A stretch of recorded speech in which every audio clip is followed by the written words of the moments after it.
Under promise and over deliver. Do not over promise and under deliver. When I started out, I was very quick to promise people, you know, you want to make a good impression, we'll have your pictures back in 3 days, in a week, your album will be designed within 4 days, you'll have it within 2 weeks, etc, etc. And what happens is many times you will miss your deadlines that you set for yourself if they're over ambitious, and instead of what you were trying to do by strengthening your relationship with that person, you actually did the exact opposite. So what we need to do is under promise and over deliver. For example, when people send in their image selection for their albums, usually it takes us about 2 weeks or less to get the designed plates, depending on how busy we are, to get the designed plates back to the client. However, we say that we take up to 6 weeks, but we usually deliver the plates with well before that time. That means we're covered. That if in the worst case scenario it does take 6 weeks, which it never does, then we haven't destroyed any trust, we haven't broken any relationship that we have. I've got a few examples in front of me of real correspondence with clients just to prove this point. So there was one bride and groom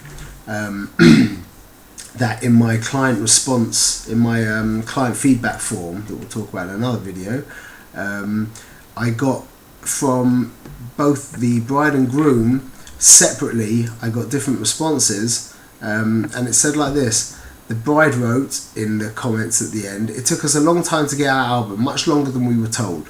We learned in the end that it was because you were moving office at that time, but we were not notified of this. Other than that, the service was incredible and the pictures were gorgeous, thank you very much." The groom also wrote, in a different correspondence, "The promised time of 3 months to get the album wasn't lived up to. I feel if the customers paid a large sum of money, even if the product is worth that amount, the customer should feel confident that he is in control, i.e. not abandoned by the company." Okay, so that is in contrast to these comments from 2 other clients of mine. "We have married 4 children. While all our photographers were good, you were awesome. The images video are wonderful and we will always treasure them, in brackets, and they were even delivered ahead of schedule. Thanks." Number 2, "On top of all that, the pictures came out absolutely spectacular and we received them on schedule as promised." It's so important to adhere to deadlines, and it's so important, it's even more important not to miss deadlines. I suppose it's the same thing. I'm going to read you another correspondence we got from a client. "Also, this isn't completely related to you, but I wanted to speak to you about so-and-so the videographer. We used him on your recommendation simply because you said he doesn't get in the way of your pictures, and you've worked with, etc, etc. At this point, it is past the 60 to 90 days that he told us, and we have received nothing from him, nor an email letting us know something will be coming soon. We contacted him before the holidays, and he said they would give the highlight, blah, blah, blah. The holidays came and went, received nothing. Again, no contact or information. It is frustrating for us to take so long and unprofessional on his part to have no contact with the client in regard to this. I'm telling you this because I recommend you to everyone I know, and when they ask me about my videographer, I recommend so-and-so for the reason that we used him because of your recommendation. I think you're amazing and I'm thrilled that we have friends that will be using you as their photographer. I'm regretting recommending so-and-so the videographer, as I don't want them to have to deal with what we are dealing with, or to, God forbid, associate you or your recommendation with, in bold, someone who isn't meeting deadlines.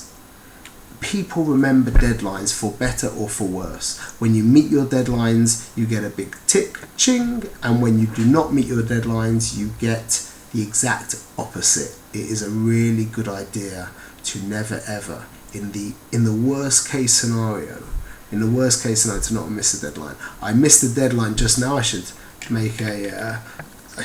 probably make a confession right now that I just missed the deadline for a client that we had a baby 2 weeks ago, thank God, and it's been an incredibly intense time. And I sent them an email before the deadline was due, explaining to them what had happened, and then promising them that within a few days it would be done. I adhered to the second deadline that I set. They understood because I preempted the deadline. That's a very, very good idea. If for in the worst case scenario there is a deadline that is going to be missed, preempt that and be in touch with them before that deadline comes up and basically ask for an extension. Okay, all the best. Oh, and please subscribe and tell your friends too as well.